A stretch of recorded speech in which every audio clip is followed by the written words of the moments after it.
এই দুনিয়ায় এমন কিছু জায়গা আছে যেগুলো দেখে মনে হয় সবকিছু এখনো বোঝা শেষ হয়নি। আজ এমনই এক রহস্যময় জায়গার কথা বলবো, যেখানে বরফের নিচ দিয়ে গড়িয়ে পড়ে রক্তের মতো লাল পানি। এই অদ্ভুত দৃশ্য আমাদের নিয়ে যাবে অ্যান্টার্কটিকার বরফে ঢাকা ব্লাড ফলস এর গভীরে।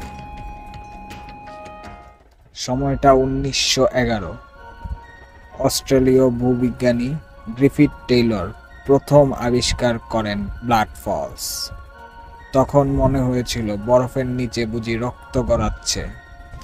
সবাই ভেবেছিল এটা কোনো শৈবালের কাজ, কিন্তু আধুনিক বিজ্ঞানী জানিয়েছে এর পেছনে লুকিয়ে আছে আরও গভীর রহস্য। ব্লাড ফলস অবস্থিত অ্যান্টার্কটিকার টেইলর গ্লেসিয়ারে ম্যাকমার্ডো ড্রাই ভ্যালিস এলাকায়। এখানে বছরে তুষারপাত বা বৃষ্টি প্রায় হয় না, কিন্তু বরফের নিচ দিয়ে গড়িয়ে পড়ছে লাল পানি। এই পানির লাল রঙের পেছনে আছে আয়রন। বরফের নিচ থেকে পানি বের হয়ে অক্সিজেনের সংস্পর্শে আসে। তখনই লোহা অক্সিডাইজ হয়ে লাল মরিচার মতো রং ধারণ করে।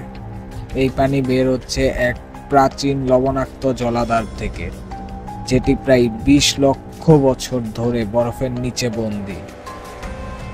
এই জলাধারে নেই সূর্যালোক, নেই অক্সিজেন, তবুও এখানে বেঁচে আছে রহস্যময় অণুজীব। এই অণুজীবরা রাসায়নিক বিক্রিয়ার মাধ্যমে বেঁচে আছে, আলো বা অক্সিজেন ছাড়াই।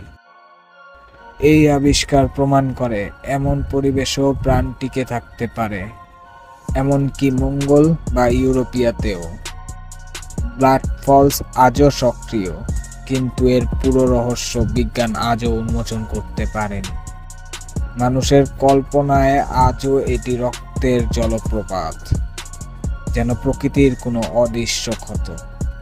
আপনি কি মনে করেন, ব্লাড ফলস আমাদের মহাকাশ অভিযানের ভবিষ্যৎ নিয়ে কি বার্তা দেয়? কমেন্টে আপনার মতামত জানান। ভালো লাগলে অবশ্যই লাইক করুন, শেয়ার করুন এবং আমার চ্যানেলটিকে সাবস্ক্রাইব করতে ভুলবেন না। ধন্যবাদ সবাইকে।